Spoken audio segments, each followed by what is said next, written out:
What's up, guys? It's your boy Philip Kampa coming to you on House of Champs channel. We have a Salamangreat deck profile from the Mendenhall, Mississippi regional. I got 5th place. If I wouldn't have lost in the last round, I would have got 1st, but it happens. Congrats to everyone else that topped. I think there was like 4 or 5 Salamangreats in the top 8. It was pretty wild. I played 4 mirrors that day, so we're just gonna hop straight in. 3 Gazelle, 3 Foxy, and 3 Spinny. Every Salamangreat deck needs to max those out at 3 for sure. The only weird thing I played was 3 Fowls. It's a Trickstar light stage that you can use more than once per turn, and it's an extender within itself as another body on the field for when you summon a Salamangreat. So if you can play like a Kagerakage and a light stage and 1 card that can help you with any of the back row matchups, it's always pretty solid. It makes your striker matchup, which is already good, just considerably even more gooder. So, and then 1 Falco, 1 Jaguar. Salamangreats, you don't want more of those. And anything, you play 5 4s now with the 3 Foxy, with the 3 Fowls and these 2, so it's way easier to go into Dweller. And then the only extender that I played was Reclusia, just because it is another 3, it's a fire, and it's spot removal with its own effect if you need to get something out of the way before you continue to press. And then the last 9 monsters, 3 Phantasme, 3 Veiler, and 3 Ash. I had never played with Phantasme before this weekend, but I want to buy a set now because it's really busted. I never thought Veiler would see play in the meta because it's been like kind of like in and out, on and off for the last like 3-4 years. But because of him, it's better than Impermanence if you're playing 3. Pretty good. And then you can Sunlight Wolf and add Ash back after you use it to stop their Phantasme. So you get double uses out of your Ashes, so it just makes Ash that much better. And you know, we can't play commons, so they're not secrets, but we can't play commons. Sure as hell can.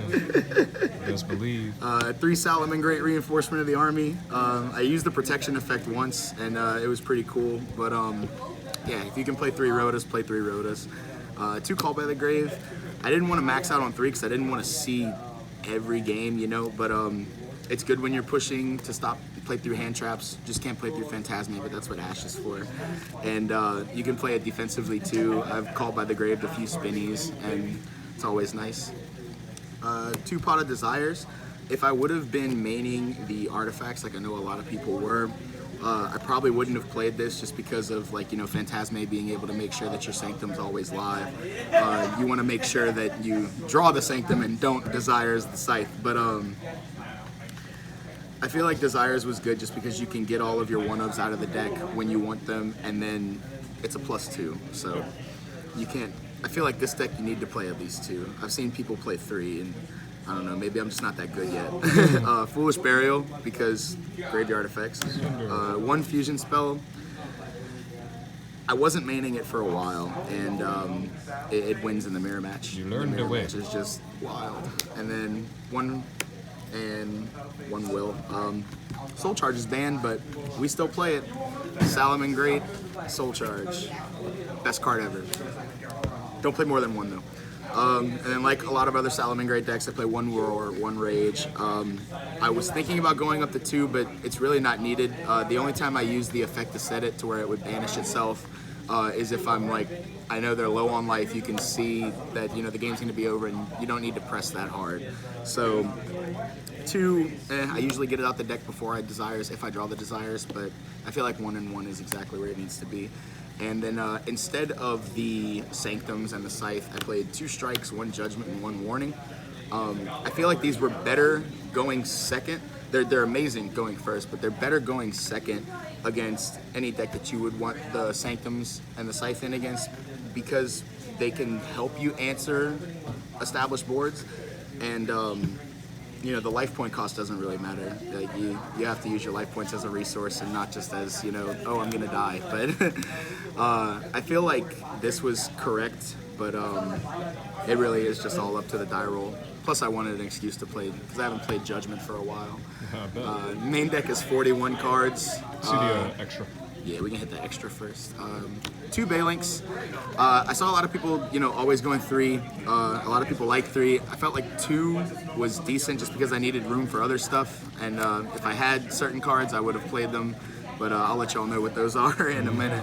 But the third one for me personally never came up, so I feel like until I'm proven wrong by myself in that aspect, I'll keep playing 2. 3 Sunlight Wolf, Sunlight Wolf, man. And 2 Heat Leo.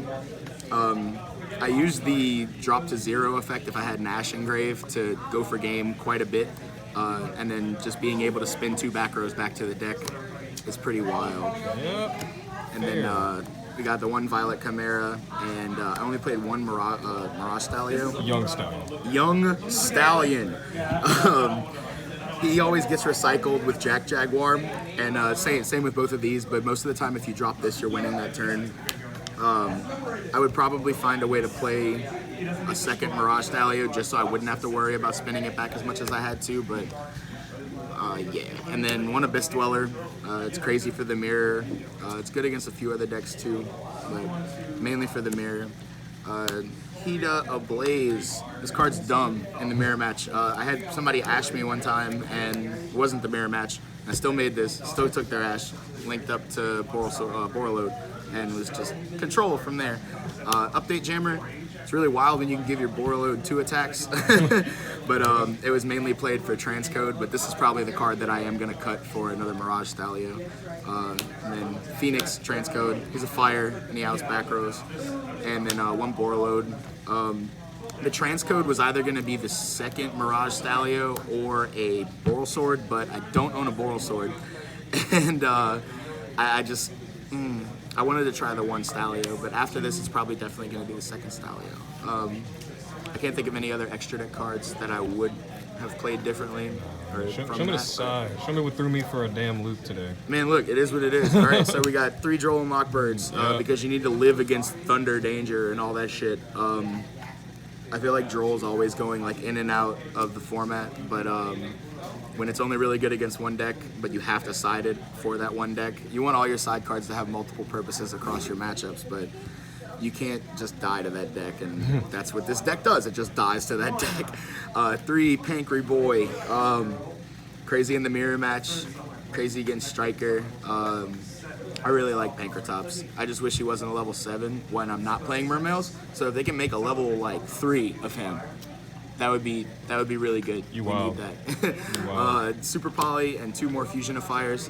I think this was another thing that I took from the UDS Vegas list that I saw, and it was just it instant win in the mirror match. Like, yeah, you can send this whenever off of Gazelle and then add it back with Sunlight Wolf because it's always a Salamangreat card. But at the same time, you want to be able to do other things with your Gazelle and Sunlight Wolf.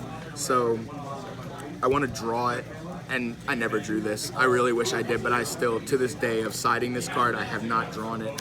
But it's a 4th copy that's considerably better, so why not up your odds? 3 Forbidden Chalice. The spice. Yeah, I was siding these just to really like stop negates against the Thunder Dragon decks, and it's like you can shut off Colossus, and then you can still do all your searches, or you can they hot red dragon if they're playing the guard dragon stuff. You hot red dragon, you can chalice it and then force another negate so that way their negate goes through, or they just let it happen. So then you have 1 less negate to deal with. It's just another 1-for-1. But then people started playing artifacts, and this answers Scythe. Yep. So if you can use your extra deck for your first turn, it's really nice to be able to play Yu-Gi-Oh!